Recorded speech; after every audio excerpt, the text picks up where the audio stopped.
ಇದು ನೋಡಿ ತುಂಬಾನೇ ಇಂಟ್ರೆಸ್ಟಿಂಗ್ ಆಗಿದೆ. ನನ್ನ ಪರ ಪ್ರಚಾರ ಮಾಡೋದಕ್ಕೆ ಬಾರಪ್ಪ ಅಂತ ಹೇಳಿ ಇವಾಗ ಯಾರಿಗೆ ಟಿಕೆಟ್ ಅನೌನ್ಸ್ ಆಗಿದೆಯಲ್ಲ ಅವರ ಹತ್ರನೇ ತೇಜಸ್ವಿನಿ ಅವರು ಹೇಳಿದ್ರಂತೆ.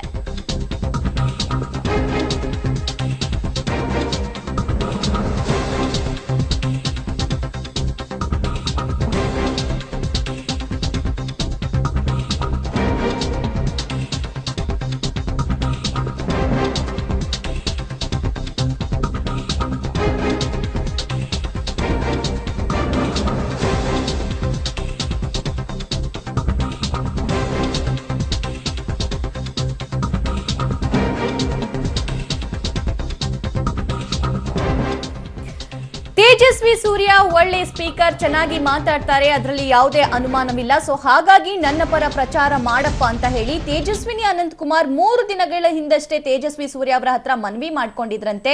ಸ್ವತಃ ತೇಜಸ್ವಿ ಸೂರ್ಯಗೆ ಮನವಿಯನ್ನ ಮಾಡಿದ್ರಂತೆ ತೇಜಸ್ವಿನಿ ಅನಂತಕುಮಾರ್. ಬಿಜೆಪಿ ಟಿಕೆಟ್ ಸಿಗುತ್ತೆ ಅನ್ನೋ ಹುರುಪಲ್ಲಿದ್ದ ತೇಜಸ್ವಿನಿಗೆ ಕಡೇ ಕ್ಷಣದಲ್ಲಿ ಶಾಕ್ ಆಗಿದೆ. ನಾನು ಯಾರಿಗೆ ನನ್ನ ಪರ ಬಂದು ಪ್ರಚಾರ ಮಾಡಪ್ಪ ಅಂತ ಹೇಳಿ ಕೇಳ್ಕೊಂಡಿದ್ನೋ ಅವರೇ ಈಗ ಅಭ್ಯರ್ಥಿ ಅಂತ ಘೋಷಣೆ ಆಗಿದೆ ಅನ್ನುವಂತಹ ಶಾಕ್ ಅವರಿಗಿದೆ.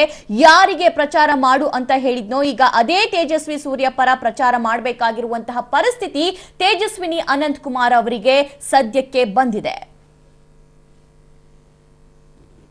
ನಮಗೆಲ್ಲ ಮಾರ್ಗದರ್ಶಕ ಆಗಿದ್ದಂಥ ಅನಂತಕುಮಾರ್ ಅವರು ಇವತ್ತು ನಮ್ಮ ಮಧ್ಯೆ ಇಲ್ಲ. ಅವರ ನೆನಪು ಬೆಂಗಳೂರು ಸೌತಲ್ಲಿ ಇರಬೇಕು ಅನ್ನೋದು ನಮ್ಮೆಲ್ಲರ ದೃಷ್ಟಿ. ಅವರು ಮಾಡಿದಂಥ ಕಾರ್ಯಗಳು ನಿರಂತರವಾಗಿ ಈ ಬೆಂಗಳೂರು ದಕ್ಷಿಣ ಲೋಕಸಭಾ ಕ್ಷೇತ್ರದಲ್ಲಿ ನಡಿಬೇಕು ಅನ್ನೋದು ನಮ್ಮೆಲ್ಲರ ಬಯಕೆ ಇದೆ.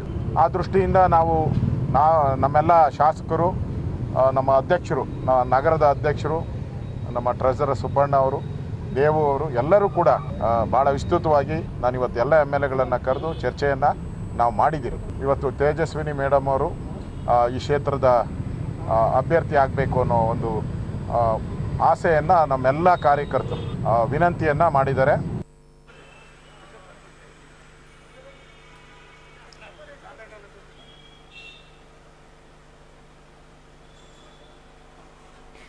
ಬಿಜೆಪಿಯ ಹಿರಿಯ ನಾಯಕ ಶಾಸಕ ವಿ ಸೋಮಣ್ಣನವರು, ಅದೇ ರೀತಿಯಾಗಿ ಬಿಜೆಪಿಯ ಮಾಜಿ DCM ಆರ್ ಅಶೋಕ್ ಅವರು ತೇಜಸ್ವಿನಿ ಅವರ ಬೆನ್ನ ಹಿಂದೆ ಇದ್ರು. ಅವರಿಗೆ ನಿರ್ಮಲಾನಂದ ಸ್ವಾಮೀಜಿಗಳ ಹತ್ರ ಕರ್ಕೊಂಡು ಹೋಗಿ ಆಶೀರ್ವಾದವನ್ನು ಕೂಡ ಪರ್ಸ್ಕೊಂಡು ಕರ್ಕೊಂಡ್ ಬಂದಿದ್ರು. ಅಂದ್ರೆ ಅವರೇ ಅಭ್ಯರ್ಥಿ ಅಂತ ಎಲ್ಲರೂ ಕೂಡ ಅನ್ಕೊಂಡಿದ್ರು, ಆ ಭಾಗದ ಜನ ಕೂಡ ಅನ್ಕೊಂಡಿದ್ರು. ಆದ್ರೆ ನಿನ್ನೆ ರಾತ್ರಿ ಆಗಿರುವಂತಹ ಬೆಳವಣಿಗೆ ನಿಜಕ್ಕೂ ಶಾಕ್ ಇದು. ಈ ಕುರಿತಂತೆ ಲೈವ್ ಅಪ್ಡೇಟ್ಸ್ ಪಡ್ಕೊಳ್ಳೋಣ ನಮ್ಮ ಪ್ರತಿನಿಧಿ ರವೀಶ್ ಅವರಿಂದ.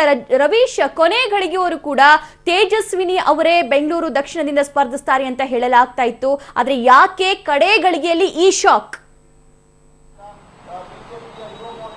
ರಾಜ್ಯ ಬಿಜೆಪಿಗೆ ಇದು ಒಂದು ರೀತಿಯಲ್ಲಿ ಅಪರೂಪದ ಮತ್ತು ಬಹುದೊಡ್ಡ ಶಾಕ್ ಅಂತ ಕೂಡ ಹೇಳ್ಬೋದಾಗಿದೆ. ಯಾಕೆಂದರೆ ಇಷ್ಟು ದಿನ ನಡೆದಿರ್ತಕ್ಕಂಥ ಚುನಾವಣೆಗಳಲ್ಲಿ ಈ ರೀತಿಯ ಶಾಕಿಂಗ್ ಆಗಿರಲಿಲ್ಲ. ಯಾಕೆಂದರೆ ತೇಜಸ್ವಿನಿ ಅನಂತಕುಮಾರ್ ಅವರು ಕೂಡ ಯಾವುದೇ ರೀತಿಯ ಒಂದು ಚುನಾವಣೆಗೆ ಸ್ಪರ್ಧೆ ಮಾಡ್ತೀನಿ ಅಂತ ಕೂಡ ಬಹಿರಂಗವಾಗಿ ಹೇಳಿರಲಿಲ್ಲ. ಹಾಗಾಗಿ ರಾಜ್ಯ ಬಿಜೆಪಿ ನಾಯಕರು, ಅದರಲ್ಲೂ ಕೂಡ ಬೆಂಗಳೂರು ಬಿಜೆಪಿ ನಾಯಕರು ಕೂಡ ತೇಜಸ್ವಿ ಅವ್ರನ್ನ ಮನೆಯಲ್ಲಿದ್ದಂತಹ ತೇಜಸ್ವಿನಿ ಅನಂತಕುಮಾರ್ ಅವರನ್ನ ಕರೆದುಕೊಂಡು ಬಂದರು. ಹಾಗಾಗಿ ಈಗ ನಡು ನೀರಿನಲ್ಲಿ ಕೈ ಬಿಟ್ಬಿಟ್ರ ಅನ್ನೋದ್ರ ಬಗ್ಗೆ ಕೂಡ ದೊಡ್ಡ ಮಟ್ಟದಲ್ಲಿ ಚರ್ಚೆ ಆಗ್ತಾ ಇದೆ. ಯಾಕೆಂದ್ರೆ ತೇಜಸ್ವಿನಿ ಅನಂತಕುಮಾರ್ ಅವರು ಚುನಾವಣೆಗೆ ಸ್ಪರ್ಧೆ ಮಾಡ್ತಾರೆ. ಬೆಂಗಳೂರು ದಕ್ಷಿಣ ಲೋಕಸಭಾ ಕ್ಷೇತ್ರದಿಂದ ಅವರೊಬ್ಬರ ಹೆಸರನ್ನೇ ಶಿಫಾರಸ್ ಮಾಡಲಾಗಿದೆ. ಅವರೇ ಅಭ್ಯರ್ಥಿ ಅಂತ ಕೂಡ ಆರ್ ಅಶೋಕ್ ರವರ ಮನೆಯಲ್ಲಿ ನಡೆದಂತ ಅವತ್ತಿನ ಸಭೆಯಲ್ಲಿ ಕೂಡ ಘೋಷಣೆ ಮಾಡಿಬಿಟ್ರು. ಮತ್ತೆ ಅವತ್ತಿನ ಸಭೆಯಲ್ಲಿ ಎಲ್ಲಾ ನಾಯಕರುಗಳು ಕೂಡ ನಾವು ತೇಜಸ್ವಿನಿ ಅನಂತಕುಮಾರ್ ಅವರಿಗೆ ಸಪೋರ್ಟ್ ಮಾಡ್ತೇವೆ ಅಂತ ಕೂಡ ಹೇಳಿದ್ರು. ಅದಾದ ಬಳಿಕ ಸಾಕಷ್ಟು ಬೆಳವಣಿಗೆಗಳು ಕೂಡ ನಡೆದಿದೆ. ಅಂದ್ರೆ ರಾಜ್ಯ ಬಿಜೆಪಿ ಕೋರ್ ಕಮಿಟಿಯಿಂದ ಒಂದೇ ಹೆಸರನ್ನ ಕಳಿಸ್ತಾರೆ. ಆದ್ರೆ ಅದಾದ ಬಳಿಕ ಅಲ್ಲಿ ಹೈಕಮಾಂಡ್ಗೆ 2-3 ಹೆಸರು ಹೋಗುತ್ತೆ. ಈ ಸಂದರ್ಭದಲ್ಲಿ ತೇಜಸ್ವಿ ಸೂರ್ಯ ಅವರು ಎಂಟ್ರಿ ಪಡೆದುಕೊಂಡದ್ದು ಹೇಗೆ ಅನ್ನೋದ್ರ ಬಗ್ಗೆ ಕೂಡ ದೊಡ್ಡ ಮಟ್ಟದಲ್ಲಿ ಚರ್ಚೆ ಆಗ್ತಾ ಇದೆ. ಆರಂಭದಲ್ಲಿ ಯಡಿಯೂರಪ್ಪನವರು ವಿರೋಧ ಮಾಡ್ತಾರೆ, ಅಶೋಕ್ ರವರು ವಿರೋಧ ಮಾಡ್ತಾರೆ ಅಂತ ಕೂಡ ಹೇಳಲಾಗ್ತಾ ಇತ್ತು. ಅದಾದ ಬಳಿಕ ಅದು ಸರಿ ಹೋಯ್ತು ಎಲ್ಲೋ ಒಂದ್ ಕಡೆ. ಅಂದ್ರೆ ಯಡಿಯೂರಪ್ಪನವರು ಮತ್ತೆ ಆರ್ ಅಶೋಕ್ ರವರು ಕೂಡ ಕೂತು ಚರ್ಚೆ ಮಾತನಾಡಿ ಮತ್ತೆ ತೇಜಸ್ವಿನಿ ಅನಂತಕುಮಾರ್ ಅವರೇ ಸ್ಪರ್ಧೆ ಮಾಡ್ತಾರೆ ಅಂತ ಕೂಡ ಹೇಳ್ತಾ ಇದ್ರು. ಅದಾದ ಬಳಿಕ ಬಿಜೆಪಿ ಹೈಕಮಾಂಡ್ ಮಟ್ಟದಲ್ಲಿ ಹೊಸ ತಿರುವನ್ನು ಕೂಡ ಪಡೆದುಕೊಂಡಿದೆ. ಮತ್ತೆ BL ಸಂತೋಷ್ ಅವರು ಇದರ ಹಿಂದೆ ಇದೆ ಅಂತ ಆರೋಪವೂ ಕೂಡ ಕೇಳಿ ಬಂದಿದೆ. ಅಂದ್ರೆ ಪ್ರಮುಖವಾಗಿರ್ತಕ್ಕಂಥದ್ದು RSS ನ ಒಂದು ಟೀಮ್ ಮಾತ್ರ ಒಂದು ತೇಜಸ್ವಿ ಸೂರ್ಯ ಅವರ ಹೆಸರನ್ನು ಕೂಡ ಶಿಫಾರಸ್ ಮಾಡಿತು. ಈ ಕಾರಣದಿಂದಾಗಿ BL ಸಂತೋಷ್ ಅವರು ಇದರ ಹಿಂದೆ ಇದೆ ಅಂತ ಕೂಡ ಬಹುದೊಡ್ಡ ಆರೋಪ ಇದೆ. ಇದುವರೆಗೂ ಕೂಡ BL ಸಂತೋಷ್ ಯಾವುದೇ ರೀತಿಯ ಸ್ಪಷ್ಟೀಕರಣವನ್ನು ಕೂಡ ಕೊಟ್ಟಿಲ್ಲ. ಆದ್ರೆ ಈ ಶಾಕಿಂಗ್ ಏನಿದೆ, ಬೆಂಗಳೂರು ದಕ್ಷಿಣ ಲೋಕಸಭಾ ಕ್ಷೇತ್ರದಲ್ಲಿ ಬಿಜೆಪಿಯ ಕಾರ್ಯಕರ್ತರು, ಅದರಲ್ಲೂ ಕೂಡ ಅನಂತಕುಮಾರ್ ಅಭಿಮಾನಿಗಳಿಗೆ ಒಂದು ರೀತಿಯಲ್ಲಿ ನಿರಾಸೆ ಮತ್ತೆ ಆಕ್ರೋಶವೂ ಕೂಡ ದೊಡ್ಡ ಮಟ್ಟದಲ್ಲಿ ಆಗಿದೆ ಅಂತ ಕೂಡ ಹೇಳ್ಬೋದಾಗಿದೆ. ಸಭಾ ಓಕೆ, ಸುಮಲತಾ ಅವರ ಮೇಲಿರುವಂತಹ ಅನುಕಂಪ ತೇಜಸ್ವಿನಿ ಅನಂತಕುಮಾರ್ ಅವರ ಮೇಲೆ ಯಾಕಿಲ್ಲ? ಮನೆ ಮಗಳಲ್ವಾ ತೇಜಸ್ವಿನಿ ಅನಂತಕುಮಾರ್ ಅವರು? ಖಂಡಿತವಾಗಿ ಕೂಡ ಇದೇ ಪ್ರಶ್ನೆಯನ್ನು ಮಾಡ್ತಾ ಇದ್ದಾರೆ. ಆದ್ರೆ ಅನುಕಂಪದ ಆಧಾರದ ಮೇಲೆ ಟಿಕೆಟ್ ಕೊಟ್ಟಂತಹ ಸಂದರ್ಭದಲ್ಲೂ ಕೂಡ ದೇಶದಲ್ಲೂ ಕೂಡ ಇದು ಒಂದು ರೀತಿಯಲ್ಲಿ ಬೇರೆ ಬೇರೆ ತಿರುವುಗಳನ್ನು ಕೂಡ ಪಡೆದುಕೊಳ್ಳುತ್ತೆ ಅನ್ನೋ ಒಂದು ವಾದವೂ ಕೂಡ ನಿನ್ನೆ ನಡೆದಿರ್ತಕ್ಕಂಥ ಸಿಇಸಿ ಮೀಟಿಂಗ್ ಅಲ್ಲೂ ಕೂಡ ನಡೆದಿದೆ ಅಂತ ಕೂಡ ಹೇಳಲಾಗ್ತಾ ಇದೆ. ಆದ್ರೆ ತೇಜಸ್ವಿನಿ ಅನಂತಕುಮಾರ್ ಅವರಿಗೆ ಟಿಕೆಟ್ ಕೈ ತಪ್ಪೋದಕ್ಕೆ ಅನಂತಕುಮಾರ್ ಅವರ ಜೊತೆಯಲ್ಲಿ ಇದ್ದಂತ ಈ ಹಿಂದೆ ಅನಂತಕುಮಾರ್ ಅವರ ಜೊತೆ ಚರ್ಚೆ ಮಾಡಿ ಸ್ಟ್ರಾಟಜಿಗಳನ್ನ ರೂಪಿಸಿದಂತ ಕೆಲ ನಾಯಕರೇ ಈಗ ಅವರಿಗೆ ಒಂದು ರೀತಿಯಲ್ಲಿ ಬೆನ್ನಿಗೆ ಚೂರಿ ಹಾಕಿದ್ದಾರೆ ಅನ್ನೋ ಮಾತುಗಳು ಕೂಡ ದೊಡ್ಡ ಮಟ್ಟದಲ್ಲಿ ಕೇಳಿ ಬರ್ತಾ ಇದೆ. ಆದರೂ ಕೂಡ ತೇಜಸ್ವಿನಿ ಅನಂತಕುಮಾರ್ ಅವರು ನಿನ್ನೆ ಸಂಜೆ ಒಂದು ಇಂಟನ್ನು ಕೂಡ ಕೊಟ್ಟಿದ್ರು. ದೇಶ ಮೊದಲು, ಪಕ್ಷ ಆನಂತರ, ಕಡೆಯದಾಗಿ ನಾನು. ಇದು ಅನಂತಕುಮಾರ್ ಅವರ ಒಂದು ರೀತಿಯಲ್ಲಿ ಸಿದ್ಧಾಂತ ಆಗಿತ್ತು. ಅದೇ ಅವರ ಹಾಕಿಕೊಟ್ಟ ಮಾರ್ಗದಲ್ಲೇ ನಾನು ಮುನ್ನಡೆಯುತ್ತೇನೆ ಅಂತ ಕೂಡ ಇಂಟನ್ನು ಕೂಡ ಕೊಟ್ಟಿದ್ರು. ಹಾಗಾಗಿ ತೇಜಸ್ವಿನಿ ಅನಂತಕುಮಾರ್ ಈ ಬಗ್ಗೆ ಯಾವುದೇ ರೀತಿಯ ರಿಯಾಕ್ಟ್ ಕೂಡ ಮಾಡಿಲ್ಲ. ಮತ್ತೆ ಅವರಲ್ಲಿ ಇರ್ತಕ್ಕಂಥ ಕಾರ್ಯಕರ್ತರು ಕೂಡ ರಿಯಾಕ್ಟ್ ಮಾಡ್ತಾರೆ. ಈಗ ನಾವು ನೋಡ್ತಾ ಇರ್ತಕ್ಕಂಥದ್ದು ಅವರ ನಿವಾಸದ ಮುಂದೆ ಇದ್ದೇವೆ ಅಂದ್ರೆ ಕಾರ್ಯಕರ್ತರು ಎಲ್ರಿಗೂ ಕೂಡ ಹೇಳಿದರೆ ಇಲ್ಲ, ನಮ್ಮ ನಿವಾಸದ ಮುಂದೆ ಬಂದು ಯಾವುದೇ ರೀತಿಯ ನೀವು ಗಲಾಟೆ ಮಾಡೋದಾಗ್ಲಿ, ಆಕ್ರೋಶ ವ್ಯಕ್ತಪಡಿಸೋದಾಗ್ಲಿ ಮಾಡಬಾರ್ದು ಅಂತ ಕೂಡ ಹೇಳಿದ್ದಾರೆ. ಹಾಗಾಗಿ ತೇಜಸ್ವಿನಿ ಅನಂತಕುಮಾರ್ ಅವರು ಕೂಡ ಈ ಬಗ್ಗೆ ತಕ್ಷಣಕ್ಕೆ ಯಾವುದೇ ರೀತಿಯ ರಿಯಾಕ್ಟ್ ಮಾಡಲ್ಲ. ಪಕ್ಷದ ತೀರ್ಮಾನಕ್ಕೆ ನಾವು ಬದ್ಧ ಅಂತ ಕೂಡ ನಿನ್ನೆಯೂ ಕೂಡ ಸ್ಪಷ್ಟಪಡಿಸಿದ್ದಾರೆ. ಹಾಗಾಗಿ ಎಲ್ಲೋ ಒಂದ್ ಕಡೆ ಈ ಎಲ್ಲಾ ಬೆಳವಣಿಗೆಗಳನ್ನು ಕೂಡ ಗಮನಿಸ್ತಾ ಇದ್ರೆ ದಕ್ಷಿಣ ಲೋಕಸಭಾ ಕ್ಷೇತ್ರದಲ್ಲಿ ಬಿಜೆಪಿ ಮುಂದಿನ ದಿನಗಳಲ್ಲಿ ಗೊಂದಲಕ್ಕೆ ಸಿಲುಕು ಬಿಡುತ್ತಾ, ಮತ್ತೆ ದಕ್ಷಿಣ ಲೋಕಸಭಾ ಕ್ಷೇತ್ರದ ಎಲ್ಲಾ ಶಾಸಕರನ್ನ ಪರಿಗಣನೆ ತೆಗೆದುಕೊಂಡು ಅನೌನ್ಸ್ ಮಾಡಿದಾರಾ ಅಥವಾ ಏನಾಗುತ್ತೆ ಅನ್ನೋದು ಕೂಡ ಕಾದ್ ನೋಡ್ಬೇಕಾಗಿದೆ. ಯಾಕೆಂದ್ರೆ ದಕ್ಷಿಣ ಲೋಕಸಭಾ ಕ್ಷೇತ್ರದಲ್ಲಿ ಅಶೋಕ್ ರವರಾಗಿರ್ಬೋದು ಮತ್ತೆ ವಿ ಸೋಮಣ್ಣ ಆಗಿರ್ಬೋದು, ಇವರ ನಾಯಕತ್ವದಲ್ಲೂ ಕೂಡ ಒಂದು ರೀತಿಯಲ್ಲಿ ಸಭೆ ಕೂಡ ನಡೆದಿತ್ತು. ಈಗ ಅವರ ನಿಲುವುಗಳು ಏನಾಗಿರುತ್ತೆ ಇದೆಲ್ಲವನ್ನು ಕೂಡ ಕಾದ್ ನೋಡ್ಬೇಕಾಗಿದೆ ಸಭಾ. ಓಕೆ, ಈಗೆಲ್ಲ ಸ್ಥಳೀಯ ನಾಯಕರಾಗಿರಬಹುದು, ಅಲ್ಲಿ ಸ್ಥಳೀಯ ಮತದಾರರಾಗಿರಬಹುದು, ಎಲ್ಲ ಫಿಕ್ಸ್ ಆಗಿದ್ರು ತೇಜಸ್ವಿನಿ ಅನಂತಕುಮಾರ್ ಅವರೇ ಕಂಟೆಸ್ಟ್ ಮಾಡ್ತಿದ್ದಾರೆ, ನಮ್ಮ ಓಟು ಅವ್ರಿಗೆ ಅಂತ ಹೇಳಿ. ಇವಾಗ ಏನಾಗಬಹುದು ಅಂತ ಅನ್ಸುತ್ತೆ ರವೀಶ್? ಖಂಡಿತವಾಗಿಯೂ ಕೂಡ ಒಂದು ರೀತಿಯಲ್ಲಿ ಮಾನಸಿಕವಾಗಿ ಸಿದ್ಧರಾಗ್ಬಿಟ್ಟಿದ್ರು ತೇಜಸ್ವಿನಿ ಅನಂತಕುಮಾರ್ ಅವರು. ಅಂದ್ರೆ ಸ್ವಾಮೀಜಿಗಳನ್ನ ಭೇಟಿ ಮಾಡೋದಾಗ್ಲಿ, ಮತದಾರರನ್ನ ಭೇಟಿ ಮಾಡೋದಾಗ್ಲಿ, ಇದೆಲ್ಲವನ್ನು ಕೂಡ ಆಲ್ರೆಡಿ ಶುರು ಮಾಡಿದ್ರು. ಮತ್ತೆ ಜಯನಗರದಲ್ಲೂ ಕೂಡ ಅವರು ಲೋಕಸಭಾ ಚುನಾವಣಾ ಕ್ಷೇತ್ರದ ಪ್ರಚಾರಕ್ಕೆ ಕೂಡ ಈಗಾಗಲೇ ಎಲ್ಲಾ ರೀತಿಯ ಕಚೇರಿಯನ್ನು ಕೂಡ ತೆರೆದಿದ್ರು. ಹಾಗಾಗಿ ಮಾನಸಿಕವಾಗಿ ಸಿದ್ಧರಾಗಿದ್ರು, ಮತ್ತೆ ಕಾರ್ಯಕರ್ತರು ಸಿದ್ಧರಾಗಿದ್ರು. ಹಾಗಾಗಿ ಈಗ ಸಡನ್ ಆಗಿ ಶಾಕಿಂಗ್ ಕೊಟ್ಟಿರೋದ್ರಿಂದ ಅದಕ್ಕೆ ಅವರು ಟರ್ನ್ ಆಗ್ಬೇಕಾಗತ್ತೆ. ಯಾಕೆಂದ್ರೆ ಬೆಂಗಳೂರು, ಅದರಲ್ಲೂ ಕರ್ನಾಟಕದಲ್ಲಿ ಕೇಡರ್ ಬೇಸ್ ಇರ್ತಕ್ಕಂಥದ್ದು ಬಹಳ ದೊಡ್ಡ ಮಟ್ಟದಲ್ಲಿ ಬಲವಾಗಿರ್ತಕ್ಕಂಥದ್ದು ಈ ಒಂದು ಬೆಂಗಳೂರು ದಕ್ಷಿಣ ಕ್ಷೇತ್ರದಲ್ಲಿ. ಹಾಗಾಗಿ ಇದನ್ನೇ ನಂಬಿಕೊಂಡು ಬಿಜೆಪಿ ಈ ಕಣಕ್ಕಿಳಿಸಿದ ತೇಜಸ್ವಿ ಸೂರ್ಯ ಅವರನ್ನ. ಬೇರೆ ಲೆಕ್ಕಾಚಾರಗಳೇನು ಅನ್ನೋದು ಕೂಡ ಕಾದ್ ನೋಡಬೇಕಾಗಿದೆ. ಹಾಗಾಗಿ ಇವತ್ತು ಇಬ್ಬರು ಬೆಂಗಳೂರು ದಕ್ಷಿಣ ಲೋಕಸಭಾ ಕ್ಷೇತ್ರದ ಇಬ್ಬರು ಅಭ್ಯರ್ಥಿ, ಕಾಂಗ್ರೆಸ್ ಅಭ್ಯರ್ಥಿ ಮತ್ತೆ ಬಿಜೆಪಿ ಅಭ್ಯರ್ಥಿ ಇವತ್ತು ಕೂಡ ನಾಮಪತ್ರವನ್ನು ಸಲ್ಲಿಸ್ತಾರೆ. ಅದಾದ ಬಳಿಕ ನಾಳೆಯಿಂದ ಯಾವ ರೀತಿ ತಿರುವನ್ನು ಪಡೆದುಕೊಳ್ಳುತ್ತೆ ಅನ್ನೋದು ಕೂಡ ಕಾದ್ ನೋಡಬೇಕಾಗಿದೆ ಸಭಾ. ಓಕೆ, ತೇಜಸ್ವಿನಿ ಅವರು ಸ್ವಲ್ಪ ದಿನದ ಹಿಂದೆ ತೇಜಸ್ವಿ ಸೂರ್ಯ ಅವರ ಹತ್ರ ನನ್ ಪರ ಬಂದು ಪ್ರಚಾರ ಮಾಡಪ್ಪ ಅಂತ ಕೇಳ್ಕೊಂಡಿದ್ರಂತೆ. ಆಲ್ ಆಫ್ ಸಡನ್ ಶಾಕ್ ಇದು. ಸೊ ಹೇಗಿದು ಅಂತ? ಖಂಡಿತವಾಗಿಯೂ ಕೂಡ ರವಿ ಸುಬ್ರಹ್ಮಣ್ಯ ಅವರ ನಿವಾಸಕ್ಕೆ ಭೇಟಿ ಕೊಟ್ಟಂತಹ ಸಂದರ್ಭದಲ್ಲೂ ಕೂಡ ತೇಜಸ್ವಿನಿ ಅನಂತಕುಮಾರ್ ಅವರು ಕೂಡ ಒಂದು ರೀತಿಯಲ್ಲಿ ಭೇಟಿ ಮಾಡಿದ್ರು. ಅಂದ್ರೆ ಪ್ರಮುಖವಾಗಿರ್ತಕ್ಕಂಥದ್ದು ಆ ಒಂದು ಭೇಟಿಯ ಸಂದರ್ಭದಲ್ಲೂ ಕೂಡ ಸೋಷಿಯಲ್ ಮೀಡಿಯಾದಲ್ಲಿ ಇರ್ತಕ್ಕಂಥ ಕೆಲ ಪ್ರಚಾರ ಆಗಿರ್ಬೋದು, ಅದನ್ನ ಇನ್ಚಾರ್ಜ್ ಒಂದು ಸ್ವಲ್ಪ ಪರಿಣಾಮಕಾರಿಯಾಗಿ ಮಾಡಪ್ಪ ಅಂತ ಕೂಡ ಈ ಸಂದರ್ಭದಲ್ಲಿ ತೇಜಸ್ವಿನಿ ಅನಂತಕುಮಾರ್ ಅವರು ತೇಜಸ್ವಿ ಸೂರ್ಯ ಅವ್ರಿಗೆ ಹೇಳಿದ್ರು. ನಾವು ಫೋಟೋಗಳಲ್ಲೂ ಕೂಡ ನೋಡಬಹುದು. ಅವತ್ತೇ ಕೂಡ ತೇಜಸ್ವಿನಿ ಅನಂತಕುಮಾರ್ ಅವರು ಕೂಡ ಫೋಟೋ ಕೂಡ ಟ್ವೀಟ್ ಮಾಡ್ಕೊಂಡಿದ್ರು. ಈ ತೇಜಸ್ವಿ ಸೂರ್ಯ ಅವರು ಕೂಡ ಟ್ವೀಟ್ ಮಾಡಿದ್ರು. ಆದ್ರೆ ಈಗ ಅವರ ಟ್ವಿಟರ್ ನಲ್ಲಿ ಆ ಫೋಟೋಗಳು ಕಾಣ್ತಾ ಇಲ್ಲ.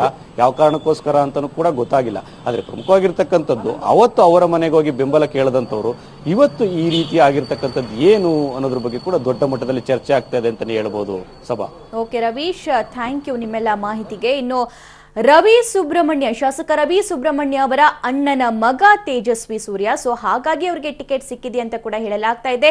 ಜೊತೆಗೆ ಇವತ್ತು ಬೆಳಿಗ್ಗೆ ರವಿ ಸುಬ್ರಹ್ಮಣ್ಯ ಕೂಡ ಪಬ್ಲಿಕ್ ಟಿವಿ ಜೊತೆ ಮಾತಾಡಿದ್ರು. ಹಾಗಾದ್ರೆ ಅವ್ರು ಏನ್ ಮಾತಾಡಿದ್ರು ಕೇಳೋಣ. ನಾವುಗಳು ಇಲ್ಲಿ ಪಾರ್ಟಿಯ ಎಲ್ಲ ನಾಯಕ ಅಂದ್ರೆ ಶಾಸಕರು ಅಶೋಕ್ ಅವರ ನೇತೃತ್ವದಲ್ಲಿ ಸಭೆ ಸೇರಿ ನಮ್ಮ ತೀರ್ಮಾನಗಳನ್ನ ಹೈಕಮಾಂಡ್ಗೆ ತಿಳಿಸಿದ್ವು. ಪಕ್ಷ ಇವತ್ತು ಒಂದು ನಿರ್ಧಾರವನ್ನ ತಗೊಂಡಿದೆ. ತೇಜಸ್ವಿನಿ ಅನಂತಕುಮಾರ್ ಅವರಿಗೆ ಕೊಡಬೇಕು ಅಂತಕ್ಕಂಥದ್ದನ್ನ ನಾವುಗಳೆಲ್ಲ ಹೇಳಿತ್ತು. ಆದ್ರೆ ಪಕ್ಷ ಅವರನ್ನ ಬೇರೆ ಸ್ಥಾನದಲ್ಲಿ ನಾವು ಗುರುತಿಸ್ತೀವಿ ಬೇರೆ ಕಡೆ. ಆದ್ರೆ ನೆಕ್ಸ್ಟ್ ಒಂದು ಯಂಗ್ಸ್ಟರ್ಸ್ ಗಳನ್ನ ಕೆಲವರನ್ನ ದೂರದೃಷ್ಟಿಯಿಂದ ಯಂಗ್ಸ್ಟರ್ಸ್ ನ ತರಬೇಕು ಅಂತಕ್ಕಂತಹ ದೃಷ್ಟಿಯಿಂದ ಅದನ್ನ ಅವಕಾಶ ಕೊಟ್ಟಿದ್ದಾರೆ ಅನ್ನೋದು ಗೊತ್ತಾಗಿದೆ. ಏನ್ ನಮ್ಮ ಪಕ್ಷದ ತೀರ್ಮಾನಕ್ಕೆ ನಾವೆಲ್ಲರೂ ಕೂಡ ಬದ್ಧರಾಗಿರ್ಬೇಕಾಗತ್ತೆ. ತೇಜಸ್ವಿನಿ ಮೇಡಮ್ ಅವ್ರ ಬಗ್ಗೆ, ಅನಂತಕುಮಾರ್ ಅವ್ರ ಬಗ್ಗೆ ನಮ್ಮೆಲ್ಲರಿಗೂ ಅಪಾರ ಗೌರವ ಇದೆ, ಪಾರ್ಟಿಗೂ ಗೌರವ ಇದೆ. ಆದ್ರೆ ಇವನು ಈಗ ಕೊಟ್ಟಿರ್ತಕ್ಕಂಥ ತೇಜಸ್ವಿ ಕೂಡ ಒಬ್ಬ ವಿದ್ಯಾರ್ಥಿ ದೆಸೆಯಲ್ಲೇ ಕೂಡ ಅಖಿಲ ಭಾರತೀಯ ವಿದ್ಯಾರ್ಥಿ ಪರಿಷತ್ತಲ್ಲಿ ಕೆಲಸ ಮಾಡ್ಕೊಂಡು ಬಂದು ಇವತ್ತು ನಮ್ಮ ಬಿಜೆಪಿಯ ಜನರಲ್ ಸೆಕ್ರೆಟರಿ ಆಗಿ ಕೆಲಸ ಮಾಡ್ತಾ ಇರ್ತಕ್ಕಂಥದ್ದು. ರಾಜ್ಯದಲ್ಲಿ ರಾಷ್ಟ್ರದ ಬೇರೆ ಬೇರೆ ಭಾಗದಲ್ಲೂ ಕೂಡ ಕಾರ್ಯಕರ್ತನಾಗಿ ಜವಾಬ್ದಾರಿ ಕೆಲಸ ಮಾಡ್ತಾ ಇದ್ದಾನೆ. ಇವತ್ತು ನ್ಯಾಷನಲ್ ಇದರೊಳಗೆ ನಮ್ಮ ಚರ್ಚೆ ಏನಂದ್ರೆ ಶಾಸಕಂದ್ರೆ ನಿಮ್ಮ ಅಣ್ಣನ ಮಗ ಇದ್ದಾರೆ, ಸೊ ಹಾಗಾಗಿ ಒಂದಷ್ಟು ಅದಕ್ಕೆ ಪೂರಕವಾಗಿ ನಿಮ್ಮ ಇನ್ಫ್ಲೂಯೆನ್ಸ್ ಇತ್ತ, ಹಾಗಾಗಿ ಸಂತೋಷ್ ಅವರು ಇದರಲ್ಲಿ ತಲೆ ತೋರಿಸಿದ್ದಾರೆ, ಅವ್ರ ಇನ್ಫ್ಲೂಯೆನ್ಸ್ ಮೂಲಕ ತೇಜಸ್ವಿ ಬಂದ್ರು. ಖಂಡಿತ ಆತರ ಏನಿಲ್ಲ. ಇಲ್ಲಿ ಇದು ಪಕ್ಷದ ವರಿಷ್ಠರ ನಿರ್ಧಾರ. ನಾನು ಯಾವುದೇ ಕಾರಣಕ್ಕೂ ಕೂಡ ಆತರದ ಹೋಗಿ ಅವ್ರಿಗೆ ಕೊಡಬೇಕು ಇವ್ರಿಗೆ ಕೊಡಬೇಕು ಅಂತಕ್ಕಂಥದ್ದನ್ನ ಹೇಳಿಲ್ಲ. ಬೇರೆ ಬೇರೆ ಕಾರಣಕ್ಕೋಸ್ಕರವಾಗಿ ಪಕ್ಷ ಎಲ್ಲಾ ದೃಷ್ಟಿಕೋನಗಳನ್ನು ನೋಡಿ ಒಂದು ತೀರ್ಮಾನಕ್ಕೆ ಬಂದಿರ್ತಾರೆ. ಆದ್ರಿಂದ ಯಾಕಂತ ಹೇಳಿದ್ರೆ ಅಲ್ಲೂ ಒಂದು ನೆಕ್ಸ್ಟ್ ಒಂದು ಜನರೇಷನ್ ಅನ್ನ ಅಂದ್ರೆ ಒಂದು ಸೆಕೆಂಡ್ ಲೈನ್ ಲೀಡರ್ಶಿಪ್ ಗಳು ಎಲ್ಲಾ ಕಡೆಯಿಂದನೂ ಬೆಳಿಬೇಕು. ಇನ್ನು ಮುಂದೆ ಹಂಗಿದ್ರೆ ಮಂಡ್ಯದಲ್ಲೂ ಕೂಡ ಅಭ್ಯರ್ಥಿ ಹಾಕ್ಬೋದಾಗಿತ್ತು ಸರ್. ಯಂಗ್ಸ್ಟರ್ಸ್ ಗಳು ತುಂಬಾ ಜನ ಇದ್ದಾರೆ. ಅದ್ರದ್ದಲ್ಲ, ನಮ್ಮ ಸಾಮರ್ಥ್ಯಗಳನ್ನ ನೋಡ್ಕೊಂಡು ಎಲ್ಲೆಲ್ಲಿ ಅಂತಕ್ಕಂಥದ್ದು ಪಕ್ಷದ ವರಿಷ್ಠ ತೀರ್ಮಾನ. ನಾವೆಲ್ಲರೂ ಕೂಡ ವರಿಷ್ಠ ತೀರ್ಮಾನ. ಸ್ಥಳೀಯ ನಾಯಕರಿಗೂ ಒಂದು ವ್ಯಾಲ್ಯೂ ಇರುತ್ತಲ್ವ ಸರ್ ಅಭಿಪ್ರಾಯಗಳಿಗೆ? ಖಂಡಿತವಾಗ್ಲೂ ಎಲ್ಲದೂ ಇರುತ್ತೆ. ಇಲ್ಲೂ ಕೂಡ ಎಲ್ಲರದನ್ನು ಅಂದ್ರೆ ಆಲ್ಟರ್ನೇಟಿವ್ಸ್ ಗಳು ಏನೇನು ಅಂತಕ್ಕಂಥದ್ದನ್ನು ಯೋಚನೆ ಮಾಡಿದ್ದಾರೆ. ಸಂತೋಷ್ ಅವರ ಇನ್ಫ್ಲೂಯೆನ್ಸ್ ಹಂಗಿದೆ ಅಂತನಾ? ಇಲ್ಲ, ಸಂತೋಷ್ ಅವರದ್ದು ಅಂತ ಹೇಳಕ್ಕಾಗಲ್ಲ. ಇದು ಸಂತೋಷ್ ಜಿ ಅವರು ಒಬ್ರು ಮಾಡಿದ್ದಾರೆ ಅಂತ ಇಲ್ಲ. RSS ಅಂತ ಹೇಳಿದ್ರೆ RSS ಕೂಡ ಒಂದು ಅವರ ಪರಿವಾರ ಯಾವತ್ತೂ ಕೂಡ ಭಾರತೀಯ ಜನತಾ ಪಾರ್ಟಿಯ ಜೊತೆಯಲ್ಲಿ ಸೇರ್ಕೊಂಡು ಪರಿವಾರ ಎಲ್ಲಾ ಕಡೆ ಎಲ್ಲಾ ಕ್ಷೇತ್ರಗಳಲ್ಲೂ ದೇಶದ ಮೂಲೆ ಮೂಲೆಯಲ್ಲೂ ಕೆಲಸ ಮಾಡ್ಕೊಂಡು ಬಂದಿರತಕ್ಕಂತ ಸಂಘಟನೆ. ಈಗ ಬರೀ ಅದು RSS ನವರು ಒಬ್ರು ಹೇಳಿದ್ದಾರೆ ಅದರಿಂದ ಸಂತೋಷ್ ಜಿ ಅವರು ಅಂತ ಹೇಳಿ ನಾವು ಯಾರ್ದು ಹೆಸರು ತಗೊಳ್ತಕ್ಕಂಥದ್ದಲ್ಲ. ಇದು ನಮ್ಮ ಭಾರತೀಯ ಜನತಾ ಪಾರ್ಟಿಯ ಒಂದು ಮೇಲ್ ಸ್ತರದ ಒಂದು ಸಮಿತಿ ಏನಿದೆ, ಆ ಸಮಿತಿ ತೆಗೆದುಕೊಂಡಿರ್ತಕ್ಕಂತಹ ನಿರ್ಧಾರ.